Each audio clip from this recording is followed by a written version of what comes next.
EEKtober, everybody. We are doing 31 days of scary movies, and today is day 17. I am your host, Melissa Forziat. I'm a keynote speaker, and when I speak, my topic is Take the Doughnut, which is another way to say carpe diem. It comes from this weird thing that happened in college where I left an actual donut on a table, and that became an object lesson for what it looks like when you leave an opportunity behind. So I don't want to do that anymore. I want to take the donut. Now, from time to time, I'll give myself a take the donut challenge. If there's something that I want to do, I'll make it official, and it helps me to hold myself accountable to it. And this time, I'm opening up a take the donut challenge for anybody who wants to join. And so here we are for 31 days of scary movies. Now, of course, today being day 17, we are talking about Alice, Sweet Alice. This one came out in 1979. I'm putting it into the slasher category. It's kind of an early slasher film. And I also put it into the not too scary category because I think this is doable, sort of no matter who you are. I will say that for me, when I looked at like the not too scary films, I wanted to try, I had 5 on the list so that people who wanted those films could do a modified version of EEKtober and just watch one per week.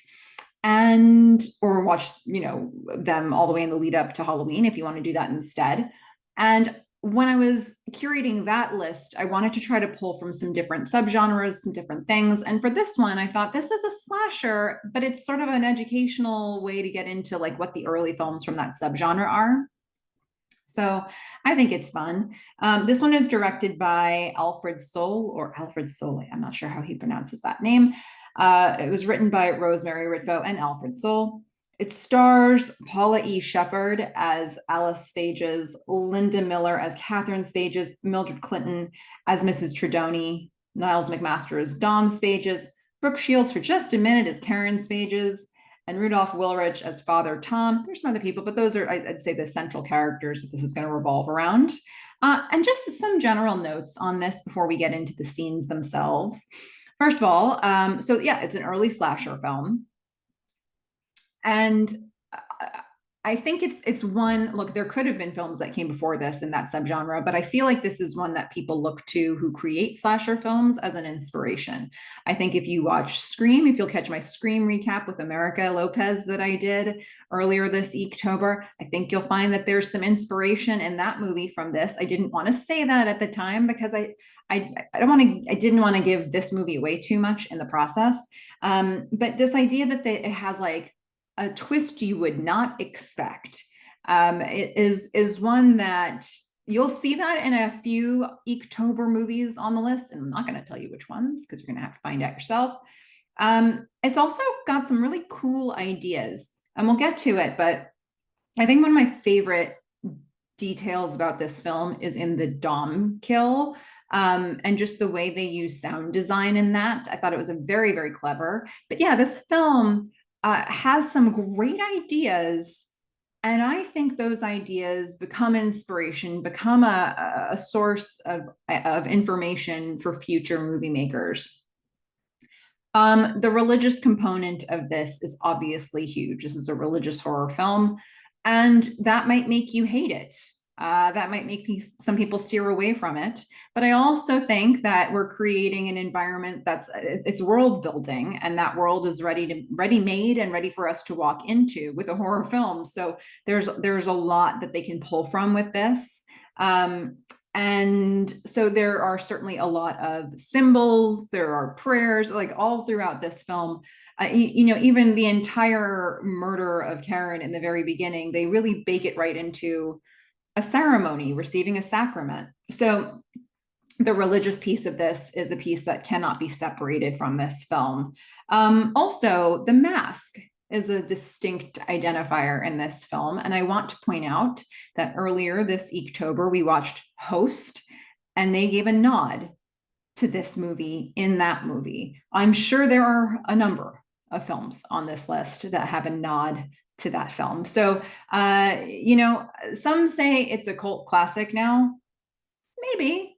Not a lot of people, even in film circles that I've been in, I've brought this movie to a discussion group and realized nobody else had heard about it. So I know that this is not super well known. It's not a household name as horror movies go, But I think for people who are like really interested in the subgenre or the genre as a whole, this is a good one to know about. Okay, so having said all that, let's start from the beginning, shall we? We're going to get some church bells. We know what this is going to be, like what world this is going to be in, right from hearing the sound of those bells at the beginning. We've got families leaving mass. We've got the Spages who are going to go to see Father Tom at home, Catherine and the two girls. Karen, you can see from all the early interactions in this film, Karen's the star. She's the precious one. She's the one who, she's the good little girl. She's the tattletale. She's probably the teacher's pet. She's the priest's pet. She's mama's girl. She is just so perfect. And Alice hates it. Alice hates every bit of it. So they go to Father Tom's house, and Tom has a present for her. Father Tom has a present just for her. And in the beginning, you don't know that it's a special day for her and not for Alice. So that seems especially unfair. We're going to see Mrs. Tredoni cleaning at the house. She's kind of muttering to herself. Alice is going to walk around the house. So she's going to go to the bathroom, but instead she's going to cause some trouble. She's going to stand right in the spot on the floor that Mrs. Tredoni has been cleaning just to be ornery. And so she's going to touch this religious picture that's on the wall, and it has like a heart and a knife through it. Rather dark. And so we're going to get Alice getting in trouble here. She's standing in this spot on the floor wearing her mask, and her mom's like, sit with us. Come on, stop being such a troublemaker. We're going to see that Father Tom has given Karen a rosary, a very nice rosary, as a gift. Alice is watching all this. She's just taking it in. And we might need some more evidence that Karen is the favored one here, but we'll get it. We're going to go to their apartment. Their apartment building is at the James and Ryerson corner. We're going to get some creepy music. And Alice is, I guess, in the basement. We're going to know that by the end of the film. She is doing a ritual with religious items and a doll that is probably not hers. Catherine is in the kitchen. Karen runs to her crying because Alice took Karen's doll. Okay, it's Karen's doll that Alice is doing this ritual with. She's like, she's going to break it. So you just know that Alice is always doing things to, in some way, antagonize Karen. And Karen is always going directly to her mom, and Alice is always getting in trouble. It's a tale as old as time.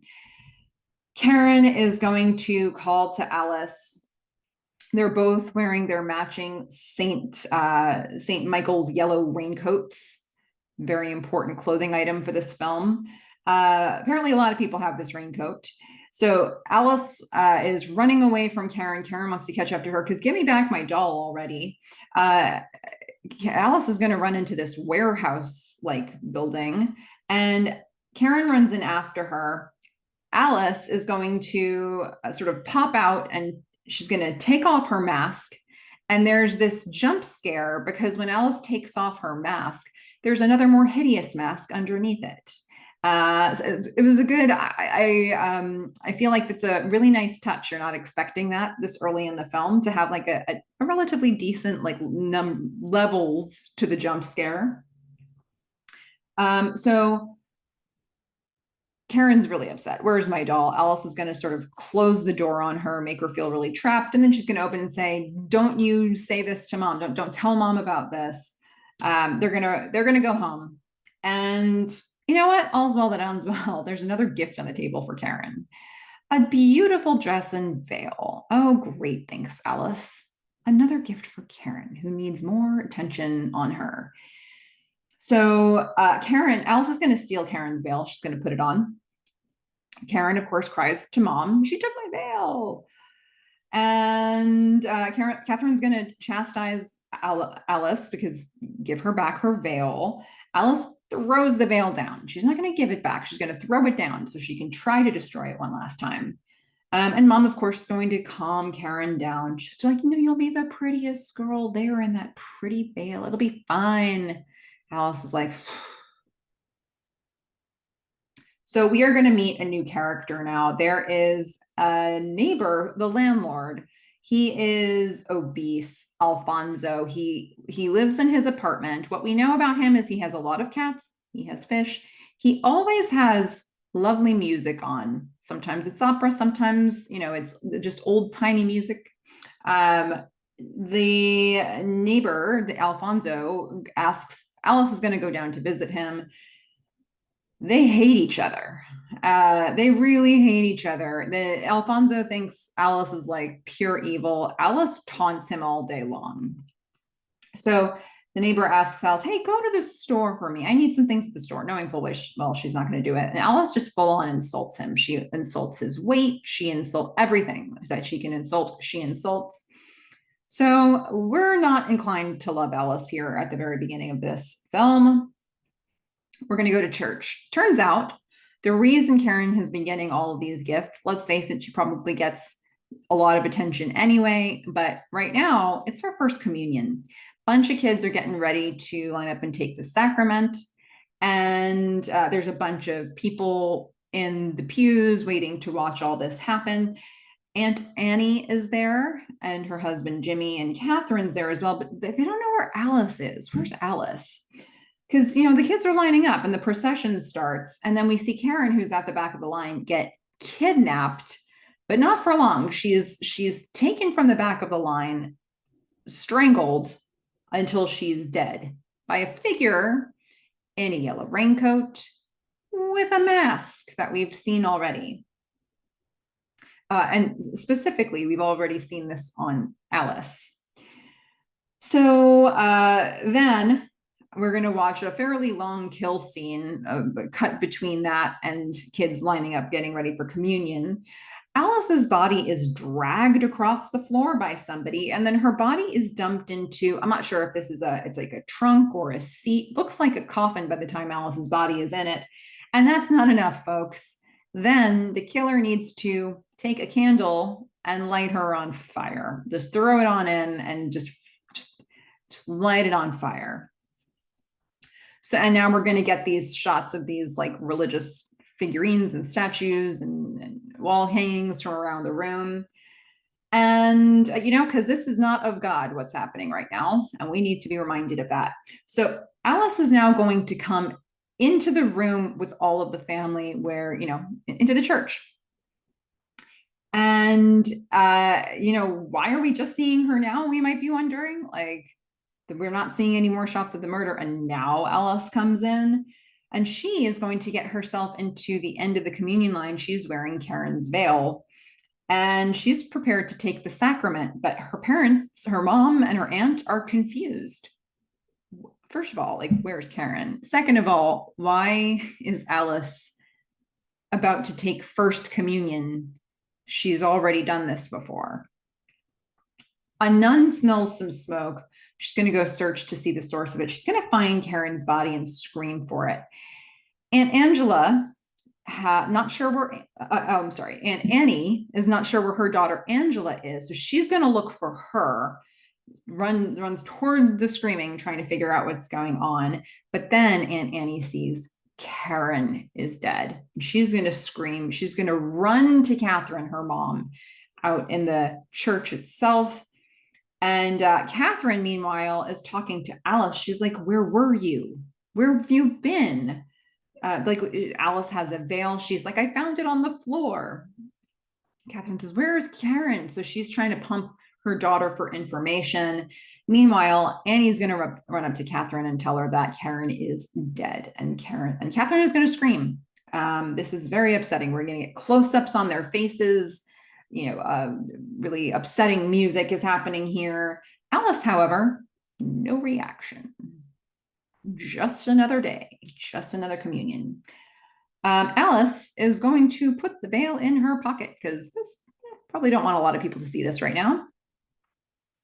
All right, so now we're going to go to the next thing where we need a procession. That's going to be the funeral. Everybody's in mourning. They're getting ready to organize who's going where and who's going to be in what car. Dom Spages, who is Alice and Karen's dad, has come to the funeral home. The police are watching all of this. They're sort of staking out the funeral, just making observations about who they need to question and what they think about the case. We are going to see Catherine crying to Dom, the police saying, oh yeah, okay, that's Dom. That's the ex-husband. Okay, so he got remarried. They were married. Now they're not anymore, and he's remarried to somebody else. Okay, so people are trying to get ready to go to mass. We need to see Alice being mean and difficult again. So Dom is going to try to get into the front limo with the family, with Alice and Catherine and Aunt Annie. And Alice is like, sure, get in, but you can't sit where I'm sitting. And she won't move. So Aunt Annie says, fine, I will go into another limo, into another car. Alice won again. That's how it is. Meanwhile, the police are thinking of that very person. They're like, let's find out where that Alice was. And let's talk to that Alfonso neighbor, that character. Okay, after that mass, the funeral mass, Annie is going to stay with Catherine indefinitely, whether she likes it or not. Annie is very type A. Annie just really inserts herself. She has strong opinions. She doesn't like Alice, we would think. Fights with Alice quite a bit. And Dom, you know what? You don't have to stay because I'm going to be here. You can go back to your wife. It's fine. She's got, plus she has her child, Angela, who can take care of her husband and Angela's brother at home. So it's all good. Dom's like, Catherine, okay, fine. We need to talk. Let's get rid of the kids. Let's have them do something. Let's occupy them so adults can talk here. And so the task is Alice and Angela's brother are supposed to bring leftover cake to Alfonso, like an entire cake to Alfonso, because they have so many sweets that have been gifted to them. So they're going to go down to Alfonso, and, Alice is once again going to find new ways to taunt Alfonso. Alfonso hates her and isn't afraid to let her know it. So he says, yeah, too bad your pretty sister was the one who ended up in the box. Oh my God, so much hatred. Alice, unfazed, is just tauntingly swiping a bunch of the chocolate frosting off the cake and licking it, putting it all in her mouth. She says, here's your cake, fatty. I mean, she insults him back, I mean, she says she says a lot of stuff to Alfonso that I'm sure Alfonso does not like. I don't even know if I like to hear it. Alfonso, though, he dishes it out too. He actually says God always takes the pretty ones. So it's mutual hatred.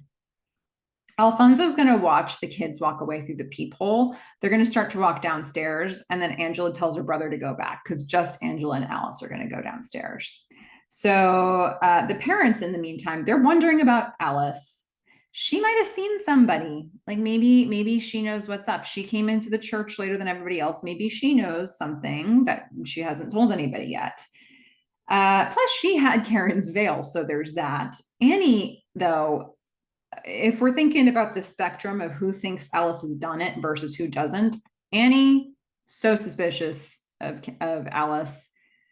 Dom, Alice's dad, is defending her. So we're going to go to police headquarters. We're going to see a picture of the victim. I'm assuming this is a picture of Karen's burned face.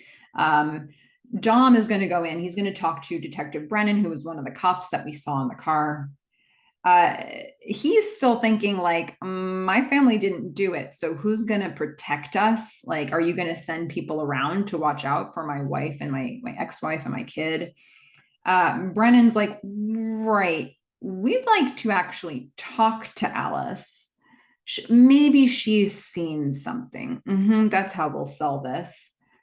And anyway, like, she had Karen's veil. Dom's like, she didn't say it was Karen's veil. And then, we know that the aunt has been suspicious of Alice, and he's like, well, she doesn't like Alice.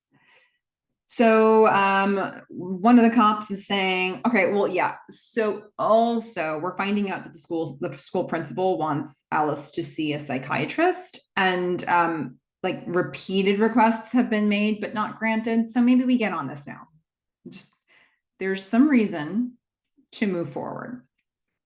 So Mrs. Tredoni now, we're going to see The Tredoni house, not fair to call it that. It's the house where like a couple of the priests, the Monsignor live, and Mrs. Tredoni takes care of them all. She looks after the place. She looks after them. And Dom is going to call over to the house. He wants to talk to Father Tom. She quite simply is not going to pass the message along. In fact, Father Tom is there and she's not even going to give the phone to him. She's like, no, no, no. She's being very protective. She's like, sorry, can't do. He won't speak with anybody. So Father Tom is going to pick up anyway. He overhears all this and he's like, yeah, he just picks up the phone with Mrs. Tredoni on the line. He's like, it's fine. I told her it was fine. She must not have heard me. So he stays on the phone. Mrs. Tredoni stays on the line and doesn't hang up until the call is over. She wants to overhear everything that's being said. So Father Tom is saying, well, so here's the bad news. Cops took Alice's records from school. It would be great if you and I can chat alone. So they're going to make a plan to do that. Father Tom is actually going to go out. Mrs. Tredoni has just fixed a meal for him. And she's like, this is why I don't let you take calls at mealtime, because the food gets cold. We're going to see Catherine in Karen's bed grieving. She's holding Karen's raincoat. And then she hears outside, Annie is yelling at Alice, put the knife down, that's too heavy for you. And then we're going to hear a crash, probably a whole cake plate is crashing. And so, yeah, in the other room, Alice has broken a dish or like something maybe more expensive, like a cake plate. Annie's yelling at her. She's just so angry. You can tell she's had enough. She wants to throttle this girl. And Alice is like, it's an accident. Annie's like, it's always an accident. Stop it with the accidents, you. Alice is like, she hates me. They're having an argument about Alice going back to school or not going back to school. Alice's position is, I don't want to go back to school ever. Annie's like, you should go back immediately. Catherine's going to land somewhere in the middle of immediately and never. And she's going to say, look, you're going back to school on Monday. Alice is like, look, this is my house. Annie, you won't be here forever. Can't wait till you're gone, Catherine says. Alice, hush. Your Aunt Annie loves you.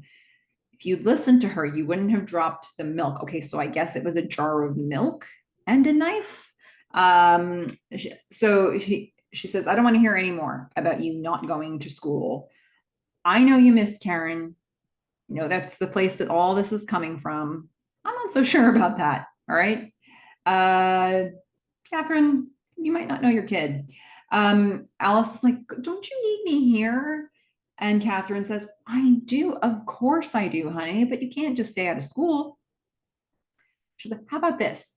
I do need you. I need you to go bring this rent check to Mr. Alfonso. Oh, great. We need more of this dynamic. So Alice is going to go out.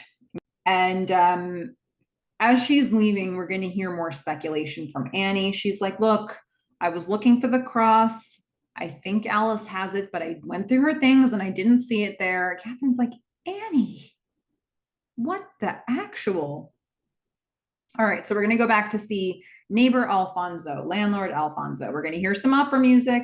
We're going to see Alfonso with his cats. He senses Alice coming. He can sense evil like the cats can. She's going to come in. She immediately starts taunting and insulting him while looking oh so demure. She's like, you know, and meanwhile, she's saying the nastiest things ever. She's saying, you know, it smells here. My aunt says you should be reported to the Board of Health. She calls them names. She's like, what happened? Stuck in a chair, can't get up for me? Alfonso is saying, you know why your aunt and I don't like you? Because we're perceptive. We know what you did at the church. There's some people who are on to how bad she is. He's saying, I'll tell your father what you did.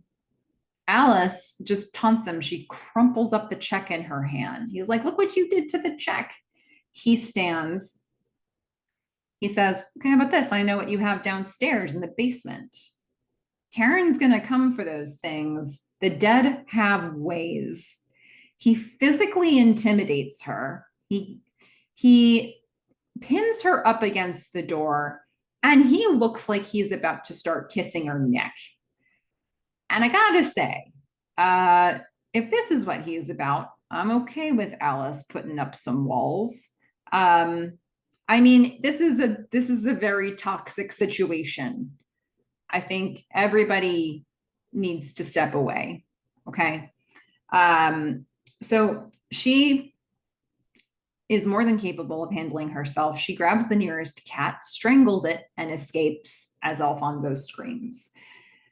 You're going to see Father Tom talking to Dom. They're having their private conversation now. And Father Tom's like, yeah, so I know you want to defend your daughter, but Alice does have a habit of making things look like accidents that people don't really believe are accidents. He's like, I thought I could handle what she does, but I'm not able to handle this myself. So that, a lot of people, so many people are passing judgment on Alice now. It's hard not to believe them. We're going to see Alice with a smirk going into the basement. She has the doll. She has Karen's stuff. She has like a jar full of maybe roaches. She lights a candle. She puts on her mask. This is her ritual area and bunch of stuff. And I would think that this type of thing would be a no-no in the Catholic Church. Okay, we're going to look at the empty stairwell because something's probably about to happen here. And then we are going to see a girl going up the stairs with tights and, pretty white shoes and a yellow coat. And we have seen, it's a common coat for people at this church, but we have seen Karen and Alice wearing that coat before. This person is wearing the mask that Alice has. And we hear Alfonso's music. We're going to see Aunt Annie go out of the apartment and down the stairs, and the masked person hides around the corner. And I feel like this is such a distinctive visual for me, the look of somebody hiding around the corner. So this masked person is hiding as Annie's coming down the stairs. And then when Annie gets close enough, the figure is going to reach over the stairs, through the stair railing, and stab at her legs and her feet and make contact a number of times.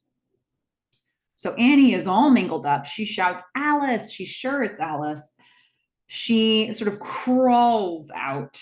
Catherine and Alfonso come out of their apartments and sort of meet up with each other. They're panicking. Annie is crawling down the stairs, crawling out of the apartment, gets onto the sidewalk outside. She's screaming. Catherine goes to help. Father Tom and Don are going to come up at this very moment. They're going to bring Aunt Annie to the hospital. Catherine says, find Alice. We're going to see Dom go to the basement because somebody was in here stabbing her. And so he's looking to see who's around. Alfonso is holed up in his apartment, not part of the search. Dom is going to go down into the basement from an exterior door. There's a sheet hanging in the room, so that's going to be a little ambient. We're going to see a bit of Dom shadow behind it. He turns on the lights. He has a shovel as a weapon because he could find Alice, but he could find somebody else who might have stabbed Aunt Annie. He hears somebody and he raises the shovel and he finds Alice hiding. She's holding up the doll in front of her face in sort of like a position like Scream when Dewey holds up the mask in front of his face, the ghost face mask. So she's holding up this doll in front of her face and she's screaming like, I didn't steal it. I was saving it for you. Karen, you can have it. So the thing that Alfonso said to her earlier must have gotten in, like the dead have ways, she'll get it back. Alice thinks that Karen's haunting her and she's going to give her the doll. If you want the doll, you can take it. Dom hugs her. Alice is crying. She saw Karen. So we're going to go to the hospital. Annie is sedated. Catherine is telling Father Tom that she just doesn't know what to do because Annie thinks that it was Alice that did this. Alfonso thinks it was Alice that did this. And he's just repeating what he heard Annie say. He didn't see it. So she's like, look, I know it's not Alice. Nobody knows Alice like I do. I know my baby. She's like, but what if Annie tells the police what she just told me and frames Alice for this? So Catherine's going to try to talk to Annie. She's going to try to convince her not to report Alice. because it's a lie. She says, don't do this to me, please. I won't forgive you. Annie's looking away. She's crying. The cops come in. They want to question Annie alone. Nobody's leaving. In fact, everybody comes in. Her husband, Jimmy, comes in. Annie is crying. She says, she stabbed my legs. She tried to kill me. Catherine's like, you hate her. Catherine says, you knew I was pregnant when I got married. And so, we're in a very religious movie with a lot of very religious characters. And so that would be problematic for Annie, who's very by the book. Annie says, that's not why. I'm saying it because it was Alice. Detective Spina is going to call it in, who's one of the guys who was in the cop car in the beginning that we saw talking to each other. So we are now going to see Alice is going to be brought in for a lie detector test, and the lie detector technician, is that what we call them? He's asking questions like, he wants to get a baseline, ask some simple questions, and then he starts with the real question. Does she know who stabbed her aunt? No. Did you stab your aunt? No. Have you ever hurt somebody you trusted? She's like, well, once with this person. He's like, just say yes or no. She says yes, but she's now given context for him to know why the yes works. He says, do you have a suitcase in the basement with a white dress and a mask? Like, yeah. Is it yours? Yeah. He says, are you withholding information? She says, no. It says, do you know who stabbed your aunt? She says, no. She has been answering that no, but then she says, yes, it was Karen. Karen did it. Nobody believes me, but it was Karen. So the test is over. They're going to give the detective Alice's coat to check out. The lie detector technician confers with Detective Spina after he's like, here's the thing. She believes that Karen stabbed Aunt Annie. That's what she believes. Whether it's true or not, she believes it. And so the lie detector test either passed or failed. We don't know. So Spina wants to book her anyway. He's like, can we book her for the aunt stabbing maybe? And then we're going to see how gross this detective is. Well, not the detective, the lie detector technician. He's like, she's a weird girl, I feel like she wanted me to feel her up. Oh, yeah? Ew. Don't articulate things like that. Don't think things like that, man. Anyway, he says it, and it's kind of creepy, very creepy. Statutory rape, creepy. And then, meanwhile, it's like Alice can hear all this. She's in another room, and they're watching her through the two-way mirror, and she just dumps his whole lie detector machine off the table. Maybe she breaks it. Who's to say? Another accident at the hands of Alice. Okay, we're going to go to the Tredoni and priest's house and the Monsignor's house. They're having dinner. The Monsignor is I'm not going to say a full-on invalid. He can't get up and down stairs. So she's brought him down the stairs, even though he's unwell, because it's time for dinner and she doesn't want to be running up and down. And so she's got all the food fixed up. Father Pat's there too. Father Tom's gonna come back, and Father Pat goes to him. She's like, the food's gonna get cold again. What are you folks doing to me? Father Tom has a list of people who purchased those yellow coats. He's gonna give it to Dom. Dom he's looking for evidence that it could be anybody else. He's going to do the searching if nobody else is, because people seem to be ready to pin this on Alice. So he looks at this list of names. Angela's on it. Aunt Annie's daughter. Could be her or somebody else on this list. He has to find the killer. He's going to stay here until he finds the killer. Even though he is married to his wife, Julie, and she's waiting for him, he's going to stay. Okay, so now we're going to see the psychiatrist, who is, as the psychiatrist is waiting for Dom and Catherine to arrive to talk with them about Alice, we're going to hear her thoughts recorded into a tape. And she's saying, like, Alice represses hostility for her mother and estranged father. It's an indication, she has an indication of schizoid personality and capable of violent action. Ooh. Okay, So it's not looking good. Catherine and Dom are going to come in to talk to the psychiatrists. Dr. Whitman says, yeah, no conclusions yet, need to observe more. I would suggest not sending her home yet. Tom wants to fight that. He's like, could we just send her to another psychiatrist and bring her home? She's like, I don't recommend it. She says Alice may be hostile. She blames other people for her troubles. And let's be honest, she's got some problems. She could use some psychological help. So she also tells Catherine, did you know? I think you didn't. Alice has concealed from you that she started menstruating. She says parents so often don't know their children as well as they think they do. So we're going to get Dom and Catherine going to Alice. They're like, look, they need to keep you under some observation. We can't take you home yet. Alice is so angry. She says, like, I told you, Aunt Annie lied. I told the doctor Aunt Annie lied, and you let her lie. Dom says, no, I'm here because I'm going to find out the truth. Alice says, you have to go home to your wife. Dom says, nope, not until I find out who did this. Alice says, everybody thinks I'm crazy. Dom says, no, I mean, look, you're here for two reasons, right? Number one, you were in the basement when your aunt was stabbed. Number two, you're telling people that you see Karen. There's two reasons. Alice gets angry at her mom. Catherine's like, why didn't you tell me about your period? I don't know. Is that like, that feels neither here nor there, Catherine. Let's be honest. Alice is going to give her the doll. She's like, I don't want any more. I don't play with dolls anymore. Leave me alone. Catherine goes to leave, and then Alice runs up. She's like, I'm so sorry. I'm sorry. Mommy, give me a hug. I mean, it's a lot. And we're going to get an overhead shot of them hugging. We're going to see Dom say to Catherine, like, I think Angela might be guilty, if I'm being honest. The phone's going to ring, and they're going to get a hang-up call, but they're going to hear some heavy breathing first. We don't know who it is either.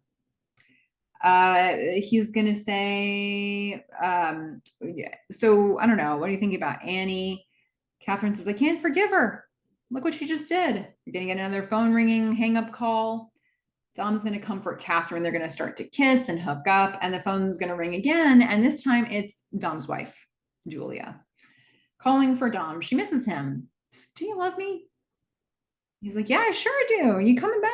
Yeah. He's going to call her tonight. Catherine says, oh, right. Maybe you should go home. I think you should go home. But this was lovely, and I wish we could do it, but you should go home. So Dom is going to leave her place. I think the important thing to know about that scene, though, is that these calls came in and Alice was being watched. So you could confirm now whether or not Alice made those calls. Dom is going to leave Catherine's place. He needs to see this thing through for Alice. He's going to go to his hotel where he will receive a call from somebody who says they are Angela. They're crying on the phone, trying to disguise their voice. They ran away. They're hiding. They have Karen's coat. And at the Ivanhoe building, he's like, I'm going to come get you. I'll get you. It's fine. It's going to be okay. He totally believes she did it, though, so it's probably not. Dom is going to go to the Ivanhoe building alone. Nobody is around. He goes to a waterfall, and then he sees who he thinks is Angela standing over a waterfall. He's going to chase you. He's going to run after her. She's going to run away. She's going to run into the Ivanhoe building. And then he gets inside, and we're hearing this really tense chase music. And the music stops the moment he sets foot inside the Ivanhoe building at the foot of the stairs. He starts walking up the stairs. We hear the sound of his footsteps as he goes up. There's many flights ahead of him. He gets to the top, and somebody stabs him on the shoulder. Somebody in a mask and a yellow raincoat and tights and the nice white shoes. And so he like falls a little bit down the stairs. The jacketed figure is still at the top level, grabs a brick, and then hides into the darkest part of the room behind a support beam. Dom comes upstairs. He walks forward. He starts to make out that this person in the yellow raincoat is standing behind the support beam. He thinks Angela must be really scared, but she doesn't need to be. And she kind of does, because I really want to pin this on her. So he says, don't be afraid. Don't be afraid. It's going to be fine. When he gets close enough to her, she beats him over the head with the brick and keeps hitting him until he's unconscious. That's a lot for this Angela kid.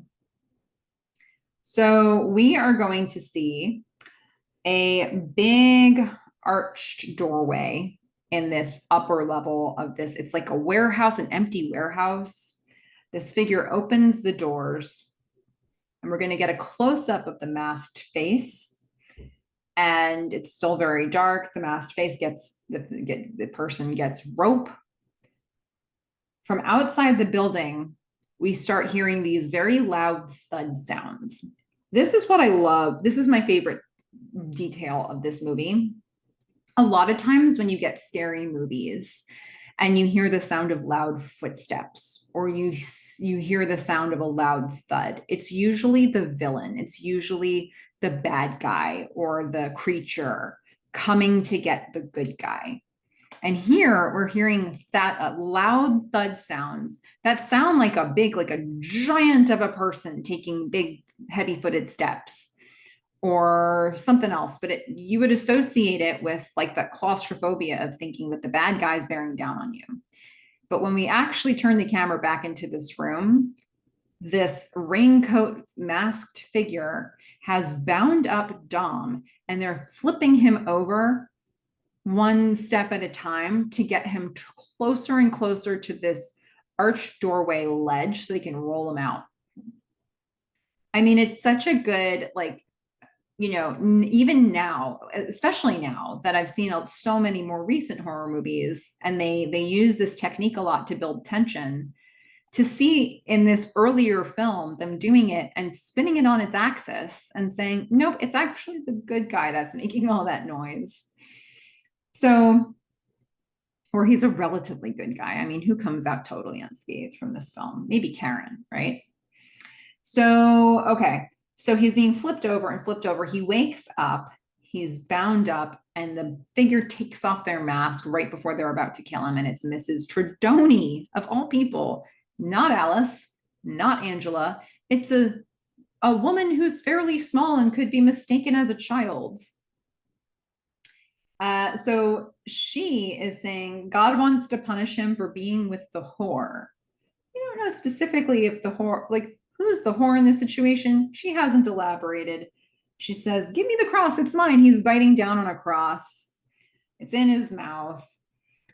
She's saying things about Satan and spirits and being thrust into hell, and then she throws him off the building, and he lands amid a pile of empty alcohol bottles. What a way to go. Couldn't do a thing about it. She's so strong too. My goodness. Can be mistaken for a child, but has the strength of 10 men. Okay, so we are going to see the camera goes up the building from dead Dom, and then we see standing in this archway, we're going to see Mrs. Tredoni there dressed like Alice, but the mask is flipped up. We hear church bells, but the church is dark, and Mrs. Tredoni is feeling kind of bad about things. She's questioning some of her actions. She's going to hide in a confession booth when the lights turn on, and kids start filling the pews because Father Tom is going to give them a last confession as a group. Hey, remember to think about Karen when you do.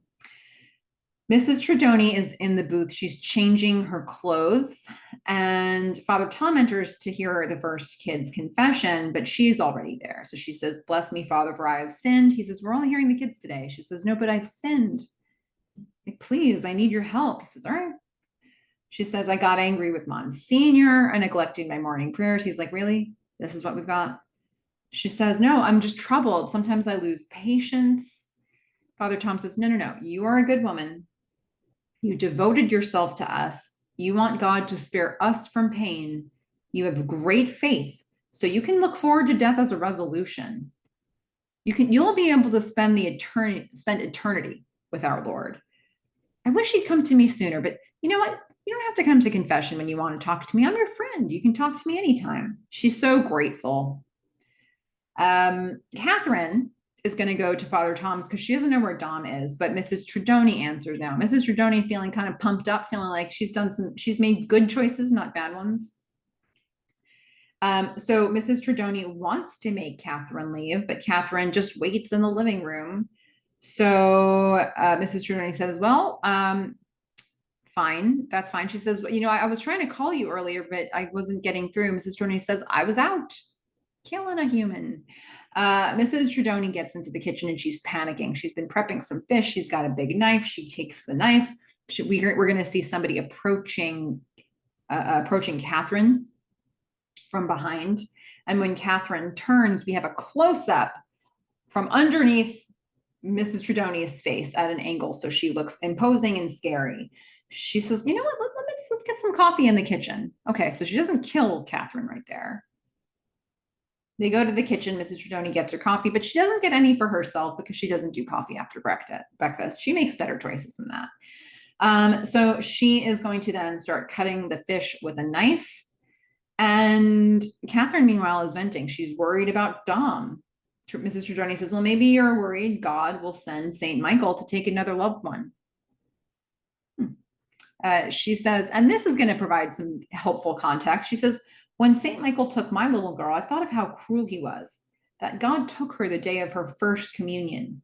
And then I realized he waited until then to teach me that children pay for the sins of their parents.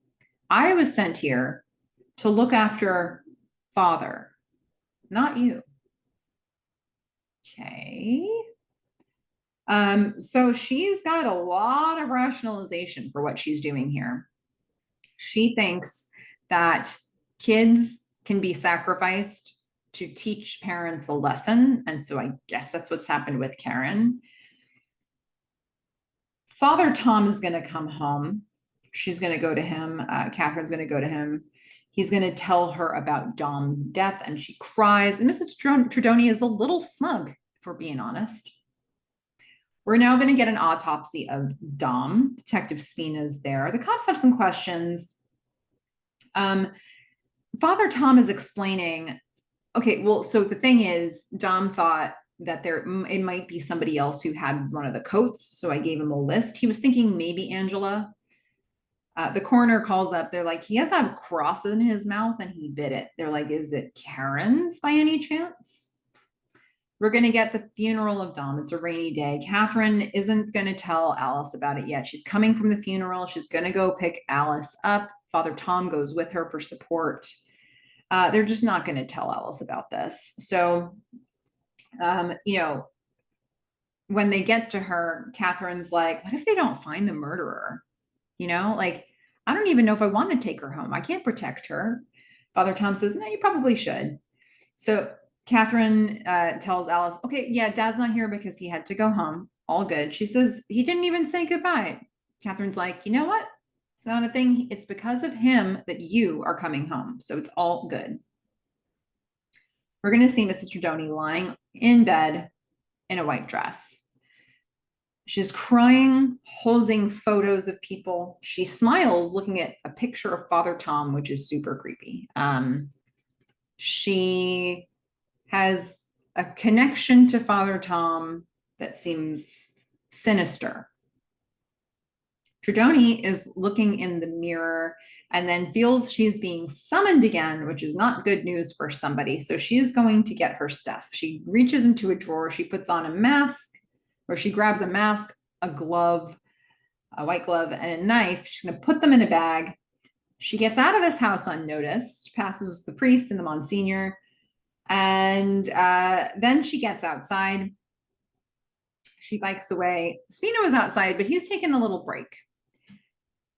So this gives us an opportunity to have just a bit of a switch over happening with people in yellow coats. We're first going to see Alfonso asleep in his apartment. Their cats are all around. The door creaks. A raincoated figure and they're wearing a mask comes in. And this time it's Alice. And she puts the jar of roaches on Alfonso's stomach. And then she comes out of the room. She sees her mom, and her mom's like, what were you doing there? She says, I was just saying hi to Mr. Alfonso. That's what I was doing. Her mom says, well, that's really nice. As they're leaving, Mrs. Trudoni is in her coat, looking a little like Alice is dressed, and she runs into the apartment building. And basically, it's a revolving door situation because out another door come at Catherine and Alice in the yellow coat. And just around that time, Spina is going to report to his post again. Just missed all the really important stuff. Mrs. Trudoni goes upstairs. We're going to zoom out on the exterior door. as we then get to see Tredoni knocking on Alfonso's door with a knife. But roaches are now crawling onto Mr. Alfonso, and he screams because of the roaches. So he wants to leave his apartment. He's so grossed out. And Tredoni runs into him and just figures, well, you're here. So she stabs him a bunch of times. She is going to run out. He's crawling into his room. She runs downstairs. Spina hears the screaming, and he breaks the back door and sees Mrs. Tredoni running out the other door. And we see Mr. Alfonso. He dies with his dead hand in a goldfish bowl. Always loved the pets until the end. We're going to go to church. Mrs. Tredoni is watching from way back in the room as Mass is happening. Alice and her mom are at Mass, and we're going to hear police sirens. The police are all over. They've got the place surrounded. We're doing collection baskets right now, but the cops are going to talk to Father Tom outside. Father Tom has noticed inside that Mrs. Tredoni is there. She's in a pew behind Alice. He's going to go out to the cops and he's going to say, no. So don't send a sniper in there. Like, don't make a scene. It's not going to work.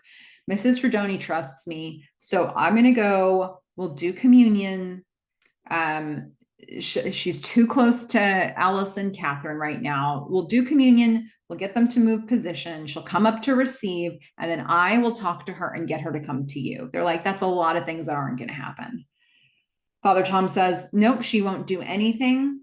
Not anything to me. She's not going to touch me. Don't bring a marksman in. This will work. Okay, so now we're going to see, they're going to try the plan. People start lining up for communion. Alice and Catherine are going to go up. Mrs. Tredoni is going to cut the line so she can kneel right next to Catherine. No, right next to Alice. So as Father Tom is giving people their communion, he goes down the line. He gets to Catherine, gives it to her. He skips over Alice, and then he goes to Mrs. Tredoni and he whispers in her ear, please come with me, Mrs. Tredoni. She says, I want my communion. He says, I can't give it to you. I promised the police you would come to them. She shouts, she turns, she points at Catherine in the back of the room. She says, but you gave it to that whore. That's going to get people's attention right there. Father Tom is really close into her face. He's not going to let her go physically. Tredoni says, all right, I've got a knife. She stabs him in the neck. And then Catherine's going to come up and grab Alice. Pandemonium is happening. Father Tom's got like a blood situation happening here. Going to get a close up on Mrs. Tredoni's face. And Alice watches calmly as Mrs. Tredoni hugs Father Tom as the blood pours out of him and over her raincoat. At least the raincoat is not absorbent. The police are going to come in. They're running past Alice. We're going to hear the sound of Catherine crying. Alice is walking towards the back of the crowd. She has taken Mrs. Tredoni's bag of stuff with the bloody knife in it. Okay, she's got all of it. She looks up and then we freeze on her face. It's so good. It's such a fun ending because it's really like the twist on a twist. You know, we find out with a bunch of the movie left to go that it's Mrs. Tredoni who's been killing people and that she's totally unhinged, and that it's actually not Alice who's been committing these murders. But the thing is, Alice is still not a person you want to meet on the street. Alice does still have, she still seems to be a dangerous person.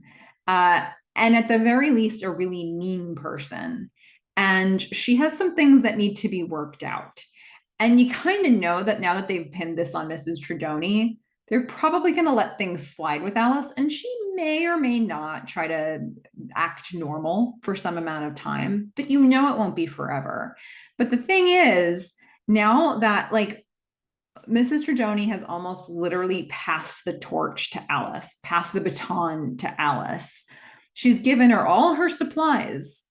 So Alice is now like holding the stuff. She's got the knife, she's got the mask, she's got everything she needs. She's got the gloves.